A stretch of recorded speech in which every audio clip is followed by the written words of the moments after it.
ሰላም ጤና ይስጥልን ውድ የቻናላችን ተከታታዮች የፕሮግራማችን ቤተሰቦች ይህ አብዲራዋ ቲዩብ ነው። ፕሮግራማችንን ላይክ በማድረግ እንዲጀምሩ አዲስ የሆናችሁ ሰብስክራይብ በማድረግ ለዚህ ቻናል ቤተሰብ እንድትሆኑ እንዲሁም ይህንን ፕሮግራም ከሀገር ውጭ የምታደምጡ እንደ ሁሉ ጊዜው በሱፐር ታንክስ ድጋፍ እንድታደርጉ በአክብሮት እየጋበዝን ሜሎስ ኪርኬዝ በትናንትናው ዕለት እንግዲህ ሐሙስ ተጫዋቹ ዝውውሩን አጠናቋል።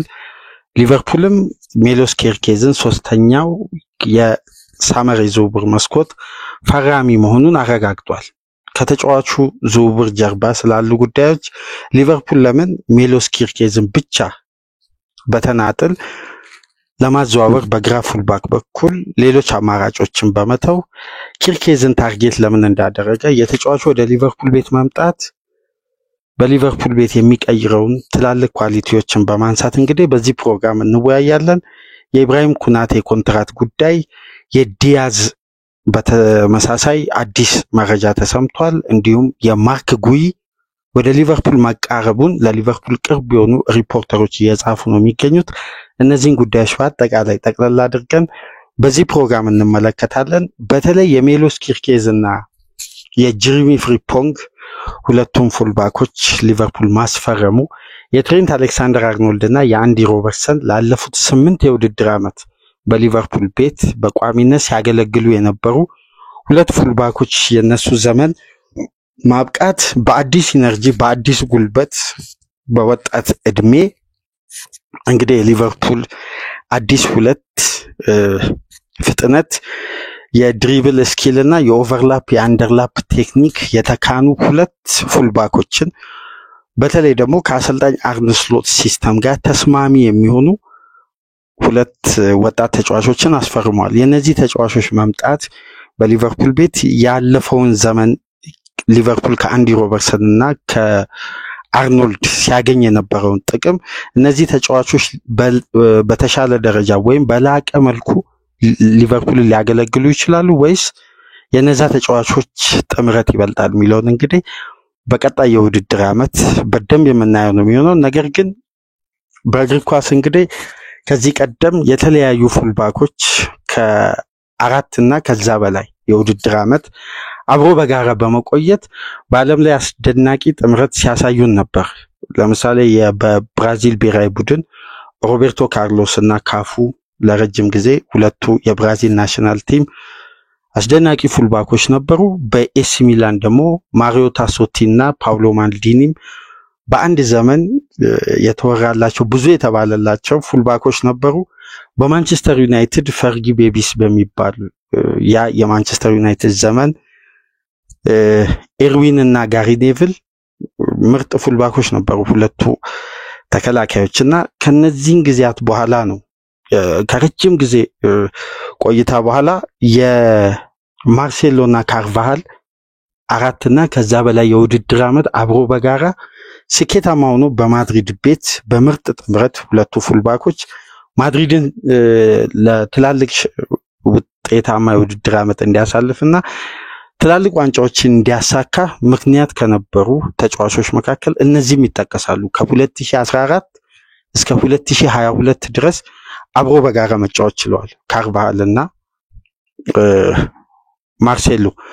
ከነሱ በመቀጠል እንግዲህ ትውልድ የማይረሳቸው ነገር ግን በሊቨርፑል ቤት በዝውውር ሳይሆን አንደኛው ከአካዳሚ ሌላኛው ደግሞ እንደ ባካፕ ተዘዋውሮ በሊቨርፑል ቤት ግን በአስደናቂ ሁኔታ ለ8 ያለፉት የውድድር ዓመት በልዩነት በተለይ ሊቨርፑል ውጤታማ ስኬታማ በነበረበት የውድድር ዓመት ሁሉ የነዚህ ሁለት ፉልባኮች አስተዋጽኦ የተለየ ነበር እና በየጊዜው በየትውልዱ ከሚመጡ ሁለት ፉልባኮች በጋራ ረጅም ጊዜ አብሮ አንድ ክለብ ውስጥ በመቆየት እንግዲህ ሮበርትሰን እና አርኖልድ አሁን ከነዚህ ተጫዋቾች ጋር በመመደብ አራተኛ አምስተኛ ምርጥ ጥምረት ተብሎ እየተወራ ነው የሚገኘው የሮበርትሰን እና አርኖልድ።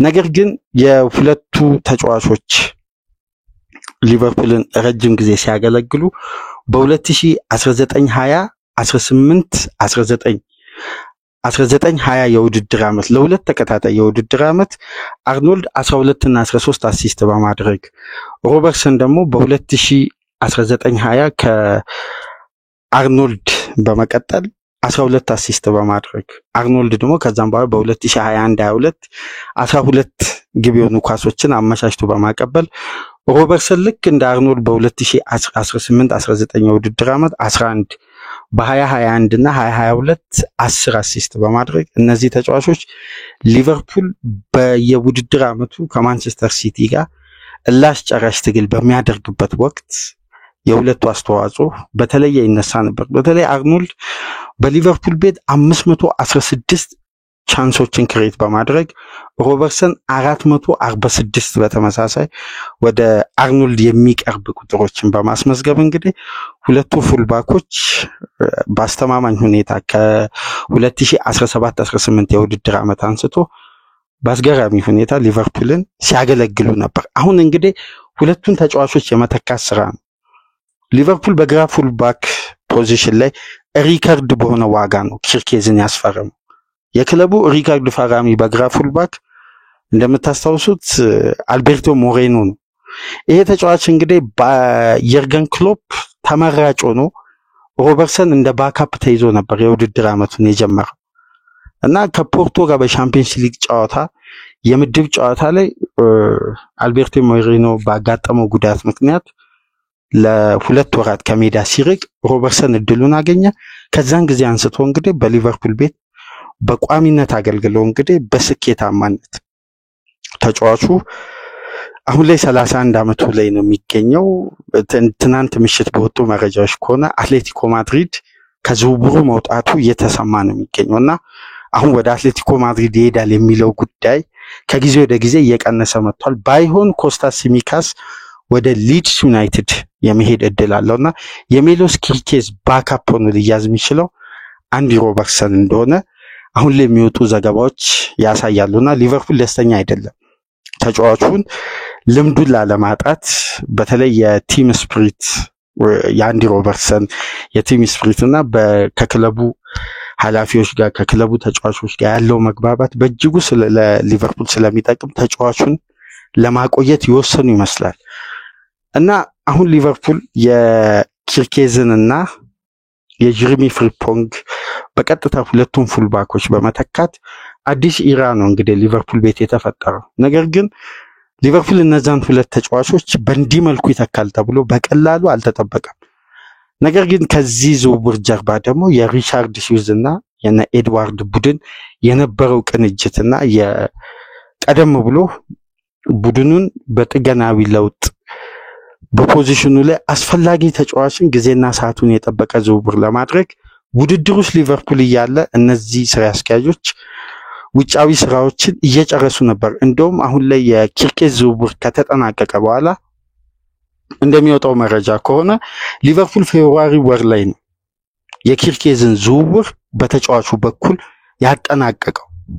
ገና የውድድር ዓመቱ ሁለተኛ ዙር ጨዋታዎች እየተደረጉ ባሉበት ወቅት ነው ሪቻርድ ሂውዝ ከበርንማውዝ ጋር ባደረጉት ግንኙነት ተጫዋቹ እንግዲህ ፍቃድ አግኝቶ ከሊቨርፑል ጋር ተደራድሮ ቀደም ብሎ ነው በግል ጉዳዮች ስምምነት ላይ መድረስ የቻለውና ታዲያ የሜሎስ ኪርኬዝ መምጣት የቀድሞ አንዲ ሮበርትሰንን ብቃት በሊቨርፑል ቤት ይሄ ተጫዋች ሊያሳየን ይችላል በተሻለ መልኩ ወይስ ይሄ ተጫዋች በአንዲ ሮበርትሰን ኳሊቲ ደረጃ ሊጫወት አይችልም ወይ የሚለውን ጉዳይ እንግዲህ ለያይተን እንመለከታለን። በአንድ ወቅት በፕሪሚየር ሊጉ ሊቨርፑል የሊጉን ዋንጫ ባነሳበት የውድድር ዓመት አንድ ዓመት ቀደም ብሎ የሻምፒየንስ ሊግ ዋንጫ ባነሳበት የውድድር ዓመት አንድ የተለየ ስታት በአንዲ ሮበርትሰን በኩል ይነሳ ነበር። በአምስቱ ትላልቅ ሊጎች ውስጥ አንደርላፕ በማድረግ ለሁለት ተከታታይ የውድድር ዓመት ከመቶ በላይ አንደርላፖችን በማስመዝገብ ብቸኛ ተደርጎ ይነሳ ነበር አንዲ ሮበርትሰን በአምስቱ ትላልቅ ሊጎች። ያ ማለት በ2018-19 ሊቨርፑል የዩኤፋ ሻምፒየንስ ሊግ ዋንጫ ሲያሳካ ተጫዋቹ 121 አንደርላፕ ቁጥሮችን አስመዝግቦ ነበር በፕሪሚየር ሊጉ። በቀጣይ የውድድር ዓመት ሊቨርፑል የሊጉ ዋንጫ ሲያሳካ ከ31 ዓመት በኋላ አንዲ ሮበርትሰን 126 አንደርላፖችን አስመዝግቧል። ለሁለት ተከታታይ የውድድር ዓመት ይሄን ስታት ያስመዘገበ በወቅቱ ብቸኛ ፉልባክ ነበር። ነገር ግን አንዲ ሮበርትሰን በዛን የውድድር ዓመት እድሜው 24 ነው።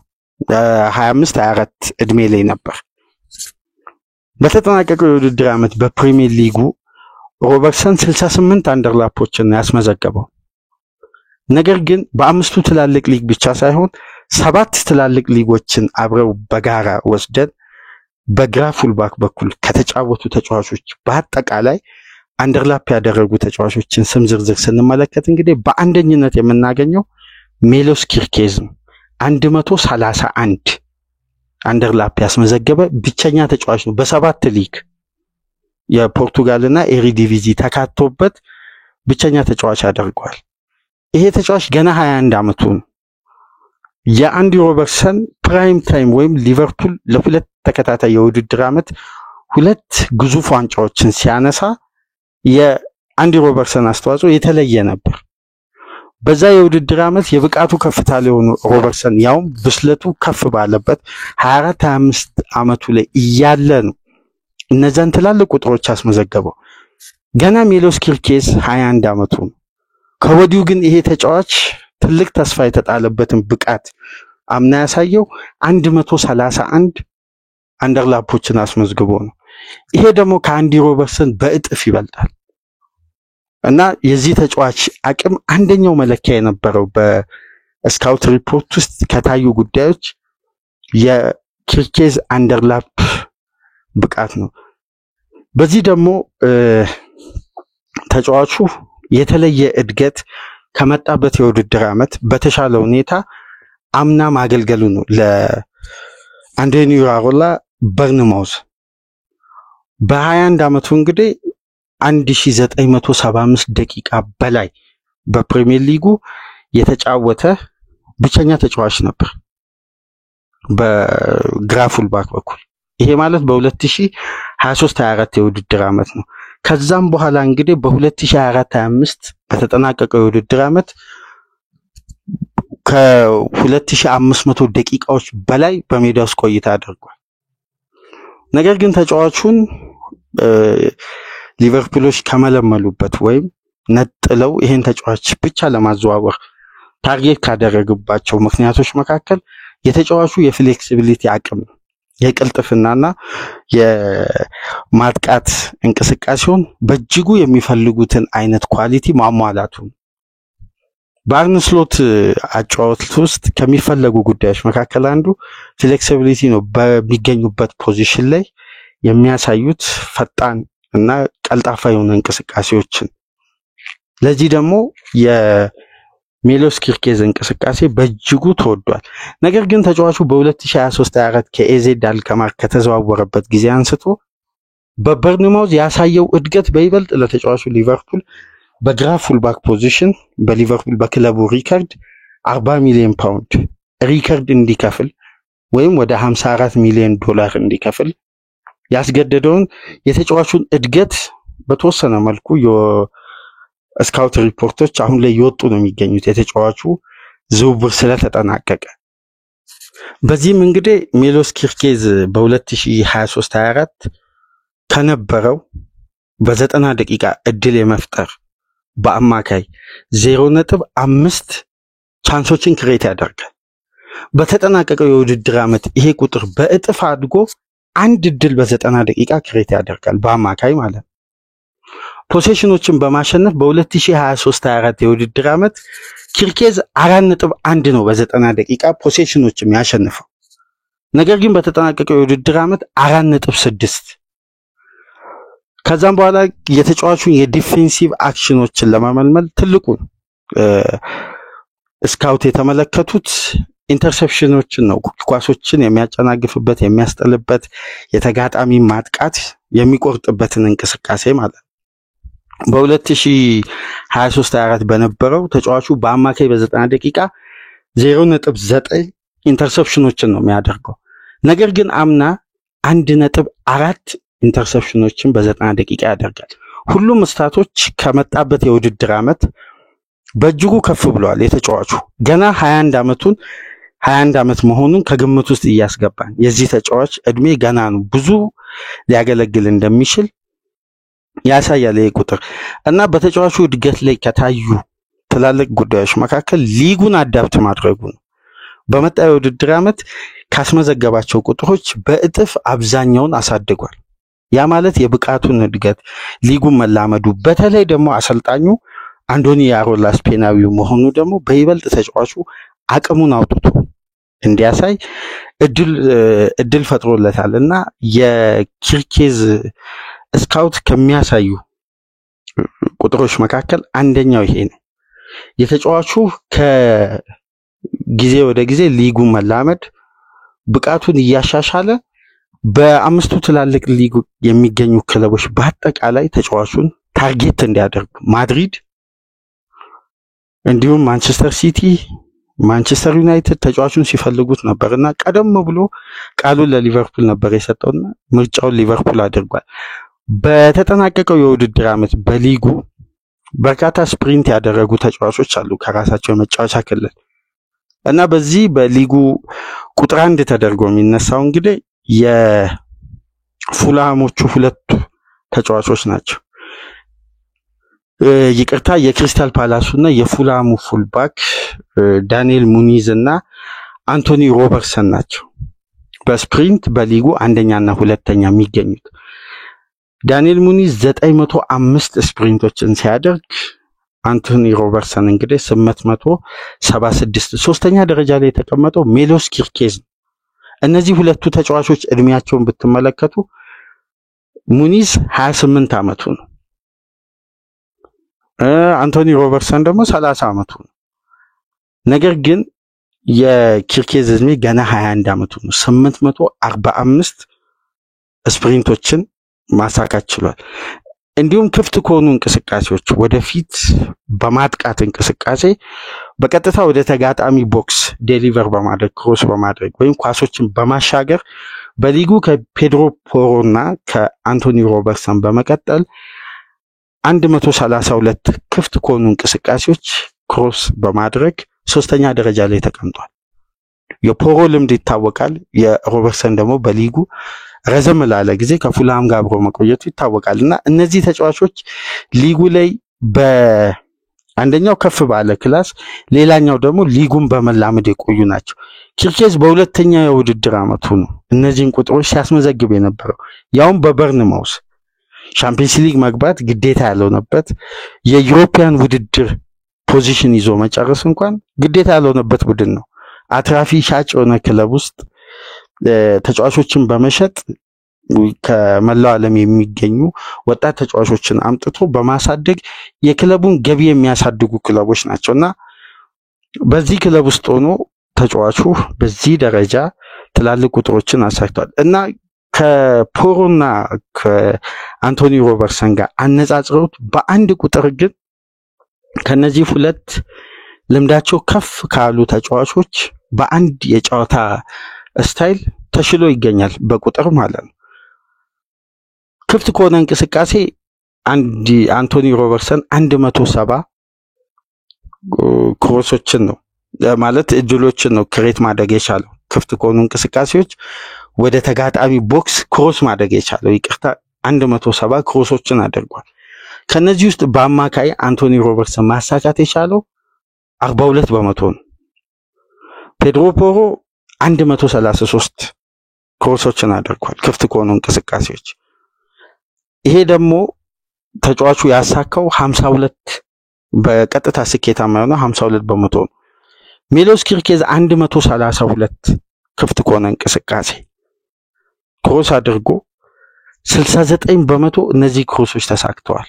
ስለዚህ ባደረገው የክሮስ ቁጥር ልክ ስኬል ሲወጣ አብዛኛውን በስኬት ያጠናቀቀው ሜሎስ ኪርኬዝ።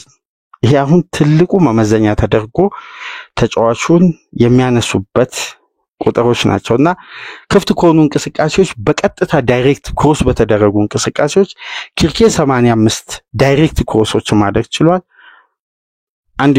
አንቶኒ ሮበርትሰን 86፣ ፖሮ 86 በተመሳሳይ። ከነዚህ ውስጥ ስኬታማ የነበረው ክሮስ ደግሞ በተመሳሳይ የሜሎስ ኪርኬዝ 54ቱ በስኬት ተጠናቀዋል። ስለዚህ ይሄ ተጫዋች የአንደርላፕ የኦቨርላፕ አቅሙ ከጊዜ ወደ ጊዜ ከፍ እያለ እየተሻሻለ ገና 21 ዓመቱ መሆኑን ተከትሎ ደግሞ የተጫዋቹ ብቃት በተለየ ከፍታ ልንመለከት እንደምንችል በይበልጥ ደግሞ ፍሌክሲቢሊቲን የሚፈልግ አስተሳሰብ ውስጥ ደግሞ ተጫዋቹ መግባቱ እነዚህ ታክቲካል ቁጥሮች በአጠቃላይ የሚያሳዩት በፍሌክሲቢሊቲ ደረጃ አንድ ተጫዋች ሊያሳካቸው የሚችሉ ስፕሪንት፣ ኦቨርላፕ፣ አንደርላፕ ወደ ተጋጣሚ ቦክስ ከተጋጣሚ ተከላካዮች ጀርባ የሚገኘውን ስፔስ ተጠቅሞ ለቡድን አጋሮቹ ተጨማሪ ስፔስ ክሬት አድርጎ የተገኙ እድሎችን ወደ ግብ ለመቀየር ክሮስ የሚያደርጋቸው እድሎችን የሚፈጥር እንዲህ አይነት ፉልባክ ስሎት የሚፈልጉት በትራንዚሽን ውስጥ የሚሳተፍ ከኳስ ጋር አብሮ አሁን የአርኖልድና ሮበርትሰን አሁን ላይ በሚገኙበት ብቃት ከተመለከትን በትራንዚሽን ውስጥ የሚሸጋገሩ ፉልባኮች አይደሉም። አሁን አምና ያየነው ይሄንን ነው። አርኖልድ ካለበት ፖዚሽን ላይ ነው በዛ አስደናቂ ረጃጅም ፓሶቹ ካለበት ፖዚሽን ላይ እድል ይፈጥራል። ሮበርትሰን እንደሌላው ጊዜ ከእድሜ ጋር ተያይዞ ኦቨርላፕም አንደርላፕም ለማድረግ ይቸገራል። አሁን ግን ሁለቱ ፉልባኮች የተካኑበት ሁለት ስኪል ኦቨርላፕ እና አንደርላፕ እንዲሁም ስፕሪንት የማድረግ በተደጋጋሚ ወደ ተጋጣሚ ቦክስ ከሊቨርፑል ትራንዚሽን ጋር ከቡድኑ የኳስ እንቅስቃሴ ጋር አብሮ በጋራ ማጥቃት ማለት ይሄ ለኢንድ ቱ ኢንድ ከአንድ ፉልባክ የተለመደው ይሄ በ90 ደቂቃ ውስጥ በርካታ ጊዜ መመላለስ በዛ ፖዚሽን ላይ በዛ ኮሊደር ላይ በሁለቱም የሜዳ ክፍል ማጥቃቱንም መከላከሉንም ባላንስ አድርጎ የሚጫወት ስሎት ደግሞ እንዲህ አይነት ፍሌክሲቢሊቲ ተጫዋች ነው የሚፈልጉት። ለዛ ነው ሁለቱ ተጫዋቾች ቀደም ብለው ወደ አንፊልድ የደረሱት። ገና ጁን 26 ላይ ነው የምንገኘው። የዝውውር መስኮቱ ካሁን በኋላ ወደ 2 ወር ገደማ ይቀራል። ሊቨርፑል ኮዲው ሁለቱን ፉልባክ የራሱ አድርጓል። ከተጫወቱበት ደቂቃና ካደረጉበት ጨዋታ ብዛት በመነሳት ደግሞ የአንዲ ሮበርትሰን እና የሚሎስ ኪርኬዝ የተጠናቀቀው የውድድር ዓመት የተወሰኑ ቁጥሮችን እንመልከት። አንዲ ሮበርትሰን በአጠቃላይ በሁሉም ውድድሮች 45 ጨዋታ አድርጓል። በፕሪሚየር ሊጉ 33 ከነዚህ 33 ጨዋታዎች ውስጥ ደግሞ 25ቱን በቋሚነት ጀምሯል።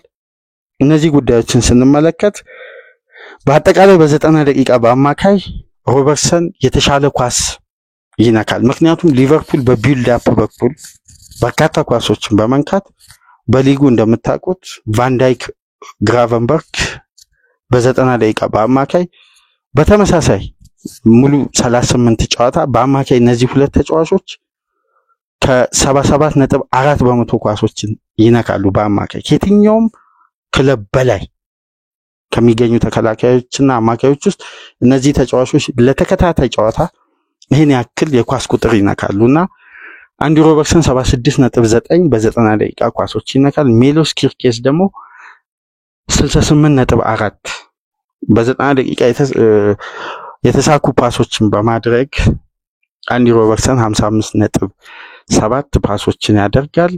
ሜሎስ ኪርኬዝ 50.4። ይሄ ደግሞ ፓስ አኩሬሲያቸው ሲቀየር በ90 ደቂቃ ውስጥ ሮበርትሰን 88%፣ ሜሎስ ኪርኬዝ 82% ፓስ አኩሬሲያቸው የተሳካ ተጫዋቾች ናቸው። ክፍት ከሆነ እንቅስቃሴ ግን በ90 ደቂቃ ክሮስ በማድረግ ኪርኬዝ 4.1 ክሮሶችን ያደርጋል በ90 ደቂቃ። አንዲ ሮበርትሰን 3.1 በአንድ ይበልጠዋል ማለት ነው። ይሄ ሰፊ ቁጥር ነው። ከነዚህ ክሮሶች ውስጥ ደግሞ ስኬታማ በመሆን ከ4.1 የሜሎስ ኪርኬዝ 1.6 በስኬት ይጠናቀቃል። የሮበርትሰን ደግሞ 0.8። ይሄ ስታት የሚነግረን እንግዲህ ፋይናል ሰርድ ላይ ደርሶ ለተጋጣሚ አደጋ በመፍጠር ወይም በማጥቃቱ በኩል የሊቨርፑልን አቅም የማጥቃቱን እንቅስቃሴ በመምራት የተሻለው ተጫዋች እንደ በርንማውዙ እንቅስቃሴ ከሆነ ሜሎስ ኪርኬዝ የተሻለ ተጫዋች ይሆናል ማለት ነው።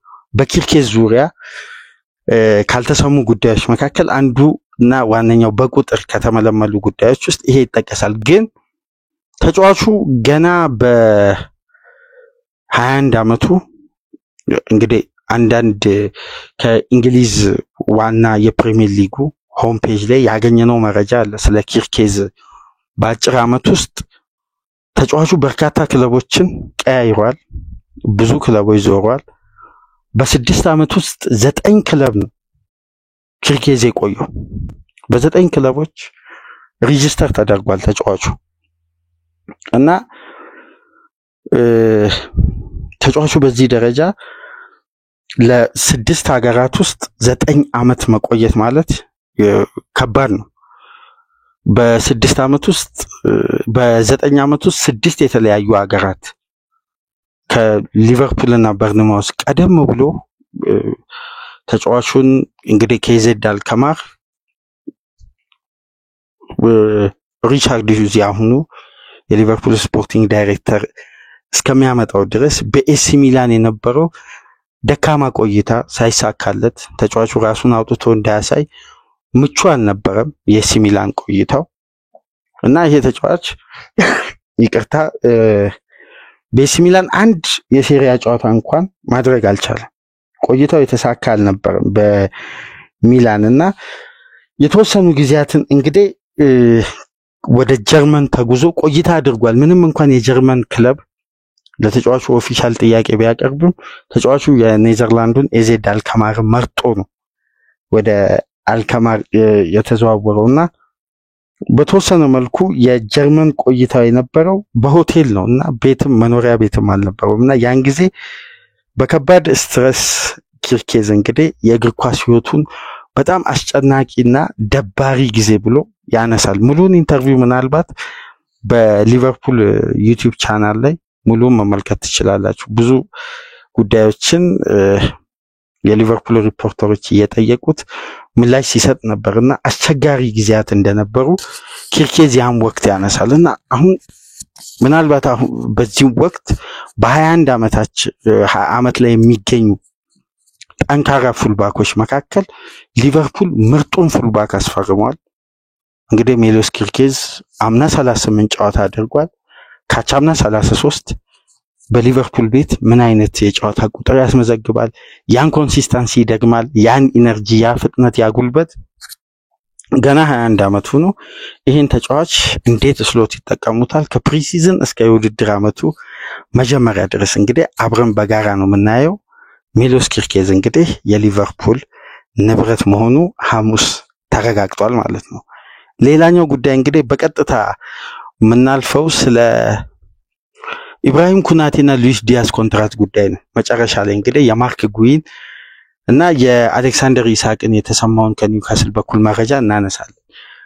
ኢብራሂም ኩናቴ እንግዲህ ከሊቨርፑል ኃላፊዎች 168,000 ፓውንድ ሳምንታዊ ደሞዝ ሊቨርፑል እንደሚያሳካው ስኬት ደግሞ ታይቶ በየውድድር ዓመቱ 1.9 ሚሊዮን ፓውንድ ቦነስ የተካተተበትን ኮንትራት ውድቅ እንዳደረገ ከሌኪፕ እንዲሁም እስከ ማርካ ከፈረንሳይና ከስፔን ሚዲያ ነው ይሄ ዘገባ እየወጣ የሚገኘው።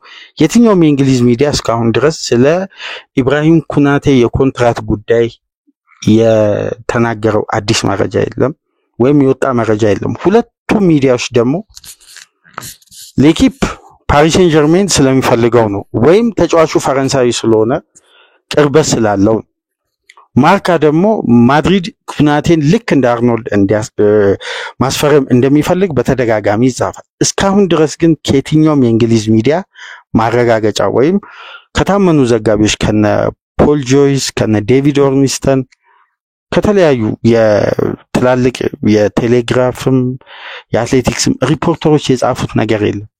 በአንድ ወቅት ግን ሊቨርፑል በፈረንጆች ፌብሩዋሪ ወር ላይ ለአርኖልድ የመጨረሻውን ጥያቄ ካቀረበ በኋላ ተቀባይነት እንዳጣ በቀጥታ ከኢብራሂም ኩናቴ ጋር ድርድር መክፈቱን ተረጋግጦ ነበር። ከዛን ጊዜ አንስቶ እንግዲህ በኮንትራት ማራዘሚያው ጉዳይ ላይ የወጣ ምንም አይነት መረጃ ከሊቨርፑል ወገኖችም ወይም ከሊቨርፑል ውስጥ አዋቂዎች የተጻፈ ነገር የለም።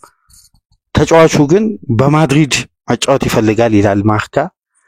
ሌኪፕ ደግሞ ወደ ፓሪስ ሴን ጀርሜን በተለይ የአምበልነትን ኃላፊነት ቃል ስለገቡለት ተጫዋቹ ወደ 230,000 ፓውንድ ያገኛል። ወደ ፔዥ የሚዘዋወር ከሆነ በነፃና ኮንትራቱን ስላከበረ 8 ሚሊዮን ዩሮ ያገኛል በቀጥታ ወደ ኪሱ የሚከተው ማለት ነው።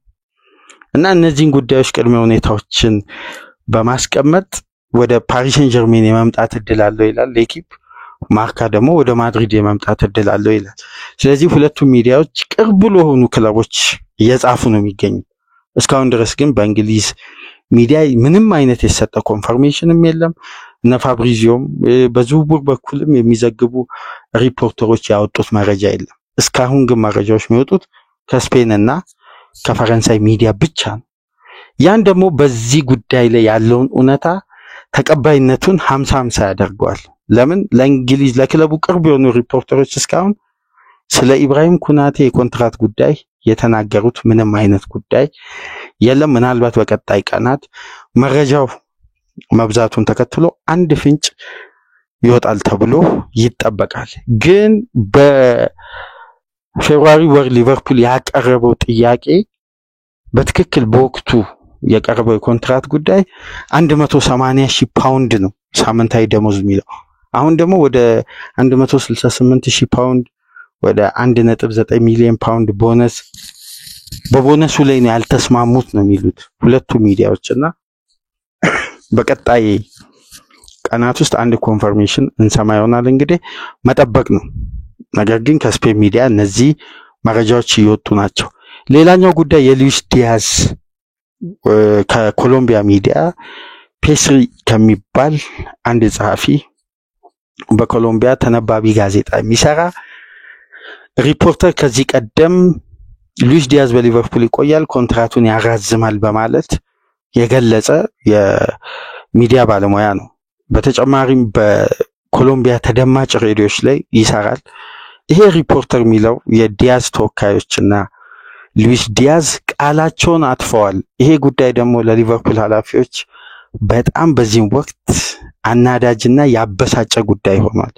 ተጫዋቹ በውድድር ዓመት መጨረሻ ላይ ውሳኔውን ያሳውቃል። በአብዛኛው ደግሞ የሊቨርፑል ኃላፊዎች ግምት የነበረው ዲያዝ የቀረበለትን አዲስ ኮንትራት ይፈርማል እና ይህን ጉዳይ ቀደም ብሎ በአንድ ወቅት ሲነገር ነበር። ዲያዝ ይቆያል፣ ከዛም በኋላ አልናስር፣ ባርሳ ሲባል ነበር። አሁን ባርሳ ወደ ኒኮ ዊሊያምስ የፋይናንስ አቅሙን ተመልክቶ ዲያዝን ለማስፈረም ስለሚቸግር ወደ ኒኮ ዊሊያምስ ፊቱን አዙሮ የኒኮ ዊሊያምስ ዝውውር ቀጣይ ሰኞ ያጠናቀቃል ተብሎ ይጠበቃል።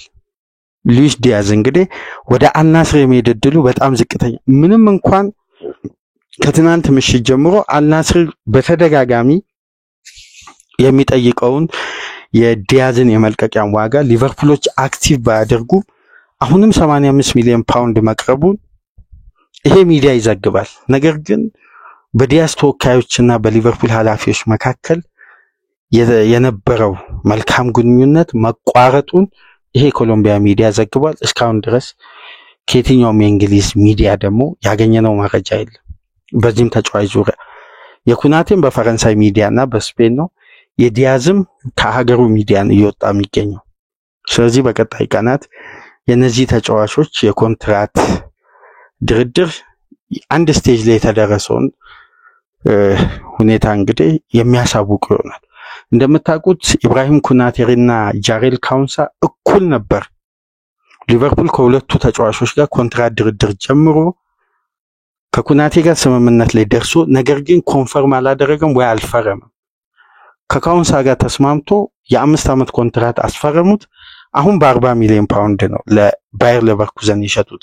ሊቨርፑል መልሶ መግዛት ከፈለገ በ2027 ማቅረብ የሚጠበቅበት 55 ሚሊዮን ፓውንድ ነው እና የኩናቴ ጉዳይ በቀጣይ ቀናት በተለይ ጁላይ ውስጥ እንዲህ አይነት ጉዳዮች ሲፈቱ እንሰማለን በብዛት። ወይ ተጫዋቹን በዚህ የዝውውር መስኮት ያለ ኪሳራ ለመሸኘት ካልሆነ በሊቨርፑል ቤት የሚያቆየውን ኮንትራት ማስፈረም።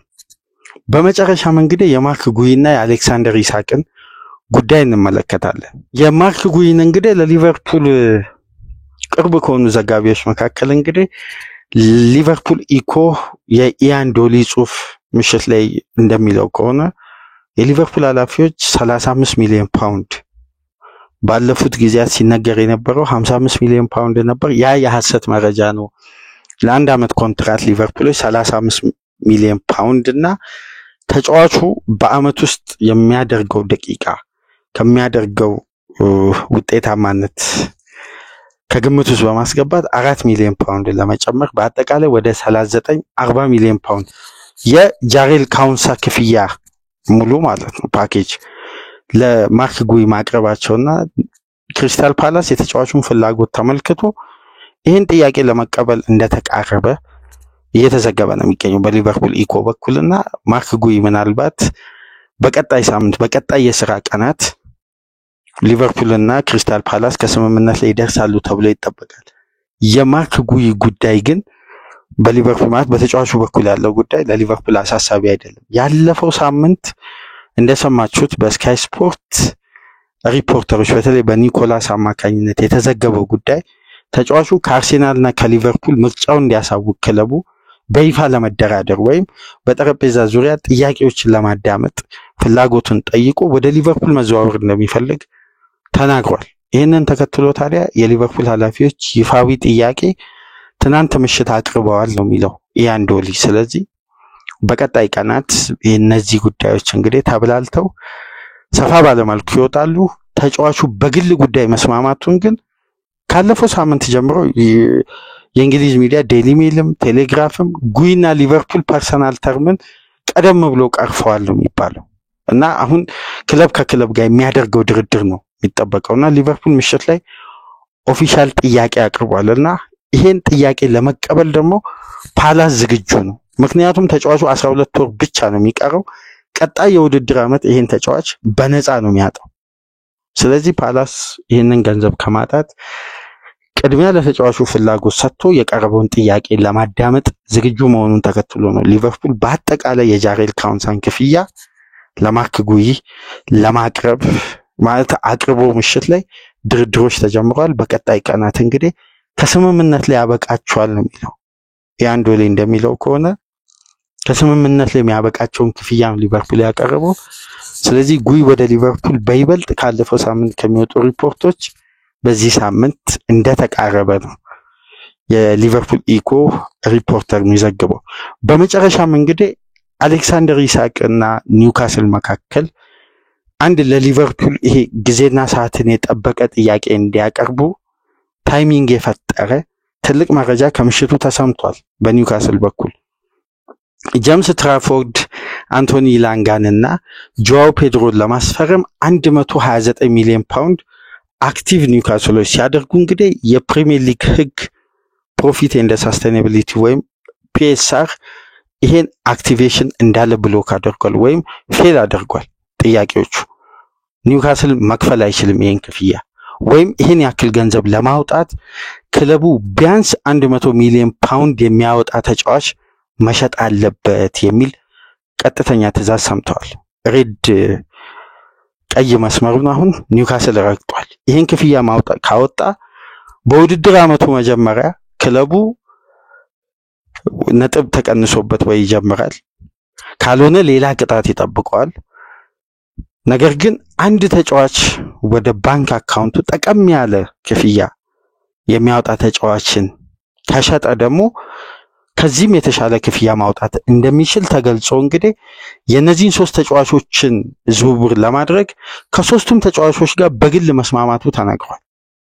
ስለዚህ ኒውካስል በሶስት በተለያየ ዲፓርትመንት ሶስቱን ተጫዋቾች ለማስፈረም ትልቅ ደሞዝ ያለው ትልቅ ክፍያ የሚያወጣ ከሂሳብ መዝገቡ ላይ መቀነስ አለበት ነው ዘገባው የሚለው። ዘ ታይምስ ሁሉም የእንግሊዝ ሚዲያ ይህን ጉዳይ በስፋት እየተነተኑ ነው የሚገኙትና ካለፈው ሳምንት ጀምሮ የኢሳቅና የሊቨርፑል ስም ተያይዞ በተደጋጋሚ መውጣት የጀመረው ይሄን ጉዳይ የሊቨርፑል ኃላፊዎች ስለተረዱ ኒውካስል ልክ እንደተጠናቀቀው የውድድር ዓመት ኢሳቅንና ጎርደንን ለሊቨርፑል አቅርበው 150 ሚሊዮን ፓውንድ እንዲከፍሉ እንዲሁም ጃሬል ካውንሳን የዝውውሩ አካል እንዲያደርጉ በኒውካስል አማካኝነት ለሊቨርፑል የቀረበውና ሊቨርፑል ጥያቄውን አልተቀበለም፣ ውድቅ አድርጓል።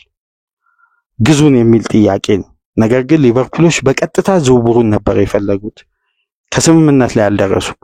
አሁን እንዲህ አይነት ቅድመ ሁኔታ ውስጥ ኒውካስል በድጋሚ የሚያስገባው ወቅት ላይ ስለተገኘ እንዳምናው እንግዲህ እንደምታስታውሱት ሚንቴን፣ ኤሊየት አንደርሰንን የተለያዩ ተጫዋቾችን ሸጠው ነው ራሳቸውን የፋይናንስ ስርዓቱን አረጋግተው በተለይ ሙሉ የ12 ወር የሂሳብ መዝገብ ከተሸጋገረ በኋላ በአዲሱ ሂሳብ መዝገብ ለመጀመር ክለቦች ሁሉ 28 ቀናት ጋፕ አላቸው። ከመጀመሪያ 12 ወራት በኋላ የመጨረሻ 13ኛ ወር ላይ ያለች አንድ 28 ቀን ጋፕ ይሰጣል ለክለቦች። ያ ማለት የሂሳብ መዝገባቸውን የሚያስተካክሉበት የተለያዩ ሂደቶች የሚጠቀሙበት የታይሚንግ ጊዜ ይሰጣቸዋል። በዛ ማለት ነው እንደምታስታውሱት አምና ቼልሲ ሌክዠሪ ሆቴሉን የሸጠው እዛው ለሚገኝ እህት ኩባንያ ሸጦ መልሶ የገዙት ያን የፒኤስአር ህግ ካስተካከሉ በኋላ እና ኮነር ጋላገርን በፍጥነት የሸጡበት ወር ያ የሂሳብ ዘመን ተጠናቆ አዲስ መዝገብ የሚጀምሩበት ነውና በአዲስ መዝገብ ላይ ከተጠናቀቀው የውድድር ዓመት የሚሸጋገር ሌላ የታክስ ኪሳራና ዕዳ እንዲኖር አይፈልጉም ሁሉም ክለቦች። ስለዚህ ተጫዋቾቹን ሸጠው ያን የሂሳብ መዝገብ አቅልለው በነጹና በአዲስ የሂሳብ መዝገብ ነው ቀጣይ ዓመቱ መጀመር የሚፈልጉት። ለዛ እንግዲህ የሊቨርፑል ኃላፊዎች ቅድመ ዝግጅት አድርገው ኒውካስል እንዲህ አይነት አጣብቂኝ ውስጥ የሚገባበት የመጨረሻ 28 ቀን ያ ማለት ሙሉ ጁላይ ማለት ነው። አሁን ጁን 30 ሲሞላ የትኛውም ክለብ የሂሳብ መዝገቡ ይዘጋል። የፒኤስአር ህግ ነው። ከዛም በኋላ ይጠናል። ክለብ ምን ያክል ከሰረ አሁን በጁላይ ወር ነው ስለ ታክስ፣ ስለ ትርፋማነት፣ ሁሉም ስለ ገቢው የየክለቡ ሪፖርት ይወጣል። በዛም ወቅት እንግዲህ ቀሪ 28 ቀናት አሉት ይሄን ያለፈውን ዘመን የሂሳብ መዝገብ ያስተካክሉበት። በዛም ወቅት እንግዲህ ሊቨርፑል ከጁላይ 1 ጀምሮ 115 እስከ 120 ሚሊዮን ፓውንድ ለአሌክሳንደር ኢሳቅ ሊያቀርብ እንደሆነ ምሽት ላይ በዚህ ዘገባ በኒውካስል ጭንቅ ውስጥ መግባቱን ተከትሎ ይሄን ጉዳይ እየዘገቡ ነው የሚገኙት። አያይዞ ኒውካስሎች በዛ ላይ ደግሞ ወደ 210,000 ፓውንድ ሳምንታዊ ደሞዝ ያለውን ኮንትራት ለማቅረብ አስበዋል። ስለዚህ ኒውካስል አጣብቂኝ ውስጥ የሚገባበት ወር መጥቷል። ያን ጊዜ ተጠቅመው እንግዲህ ሊቨርፑል አምና በኒውካስል የቀረበላቸውን ዘንድሮ ራሳቸው ይዘው ጥያቄውን ሊመጡ ነው የሚል ዘገባ ነው የተመለከትነውና ይሄ ጉዳይ ምናልባት በጁላይ ወር ትልቅ መነጋገሪያ ሊሆን ይችላል። ያ ማለት ከ3 ቀናት በኋላ ማለት ነው። አሁን ጁላይ 27 ነው። ሊቨርፑል በቀጣይ ሳምንት ከሰኞ ጀምሮ ኦፊሻል ጥያቄ ለአሌክሳንደር ኢሳቅ ሊያቀርብ ይችላል። ይሄ እንግዲህ በሊቨርፑል ኃላፊዎች እንደተጠና ነው ዘ ታይምስ በዘገባ ውስጥ ያካተተው። በጣም ከባድ ስትራቴጂ ማለት ነው። እስቲ ይሄ ጉዳይ ተፈጻሚ ይሆናል ወይስ ሊቨርፑሎች ጥያቄ ያቀርባሉ፣ እንዴት ሊሆን ይችላል የሚለውን በቀጣይ ሳምንት በደንብ የምንመለከተው ይሆናል። ካሁን በኋላ ግን የኢሳቅና የሊቨርፑል ስም ካለፈው ጊዜ በበለጠ የሚያያዝበት ወቅት ነው። ኒውካስል ከገባበት ጭንቅ ሊቨርፑል የተጫዋቹ ፈላጊ መሆኑ ይሄን ጉዳይ እንግዲህ ምናምንበት ወይ የሚሳካበት ወይ ማይሳካበት ወይ ዝውውር የሚፈጸምበት ወይ ዝውውሩ ማይካሄድበት ወቅት ይሆናል። ይሄ አሁን የሚረጋገጥበት ትልቁ ወር እንግዲህ ጁላይ ከሰኞ ጀምሮ ምንመለከተው ይሆናል። በአጠቃላይ በሚሎስ ኪርኬዝ በሁለቱ የሊቨርፑል የቀድሞ ፉልባኮች በማርክ ጉይ፣ በኢብራሂም ኩናቴ፣ ሉዊስ ዲያዝ ኮንትራት ጉዳይ፣ በአሌክሳንደር ኢሳቅና ኒውካስል ከገባበት የፒኤስአር ህግ ጭንቀትና ውጥረት ሊቨርፑል ጊዜና ሰዓቱን ተጠቅሞ ደግሞ ተጫዋቹን ለማስፈረም የተለየ ስትራቴጂ ነድፎ ታይሚንግ እየጠበቀ መሆኑን በእንዲህ መልኩ ሰፋ ላለ ደቂቃ በስራ ቀን የመጨረሻ ቀናት በእንግሊዝ አርብ ነው እንግዲህ ከወጡ ዘገባዎች የመጨረሻውን አግኝተን ወደ እናንተ ይዘን መጣን። ላይክ ማድረጋችሁ እንዳትረሱ። አዲስ ሆናችሁ ሰብስክራይብ እያደረጋችሁ ለዚህ ቻናል ቤተሰብ እንድትሆኑ፣ ከሀገር ውጭ የምታደምጡ ደግሞ በሱፐር ታንክስ ድጋፍ አድርጉ። በአርሴናል የዝውውር ሂደት ደግሞ ተመልሰን እንመጣለን። ሰላም ቆዩ።